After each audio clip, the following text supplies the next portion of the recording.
News ভ্যানগার্ডের পর্দায় আপনাদের প্রত্যেককে স্বাগত। আপনাদের সঙ্গে এই মুহূর্তে আমি রয়েছি শতাব্দী। নজর রাখবো আজকের গুরুত্বপূর্ণ খবরাখবরে। আর মাত্র কদিন এবং আগামী 25 ডিসেম্বর পালিত হবে খ্রিস্টান ধর্মাবলম্বীদের সবথেকে বড় উৎসব ক্রিসমাস বা বড়দিন। এবং ইতিমধ্যে এই বড়দিনের আয়োজনের তোড়জোড় চলছে রাজ্য জুড়ে এবং বলতে পারেন যে শহর জুড়ে আলোকসজ্জা আয়োজন শুরু হয়ে গেছে এবং সেই সঙ্গে রীতিমতো ধুম পড়েছে কেনাকাটায়। শহরের বাজারগুলিতে এসে পড়েছে রকমারি জিনিসপত্র বড়দিনকে কেন্দ্র করে এবং এই বড়দিনকে ঘিরে নতুন করে সাজানো হচ্ছে, বিশেষ করে নতুন সব জিনিস আর আলোকসজ্জায় সেজে উঠবে ঘরবাড়ি।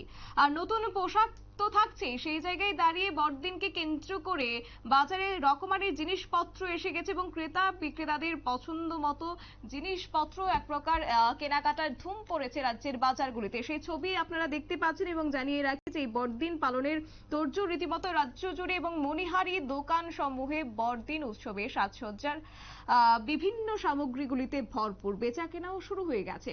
কি রয়েছে বক্তব্য শুনুন। খ্রিস্টানদের মধ্যে সীমাবদ্ধ নাই, বাঙালি টাঙ্গালি আমরা যে বাঙালি হিন্দু সবাই এটা একটা দুর্গাপূজার মতো একটা এটা পালন করে নিয়ে ঘর সাজায়, সবাই একটা উৎসবের মধ্যে এটা পালন হয়। চাহিদা তো মোটামুটি আছে, কিন্তু এটা আশা করি আর বাড়বে। আপনারা শুনলেন বিক্রেতাদের বক্তব্য এবং এই খ্রিস্টান ধর্মাবলম্বীদের সব থেকে বড় উৎসব আজ শুধুমাত্র একটি ধর্মের মধ্যে সীমাবদ্ধ নয়।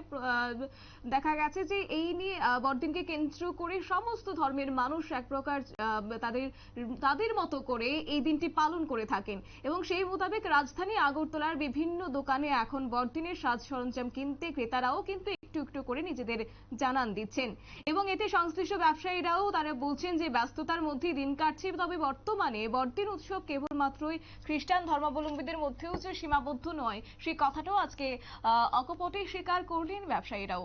নিয়ে নিচ্ছে ছোট্ট একটি বিজ্ঞাপন বিরতির সঙ্গে থাকুন।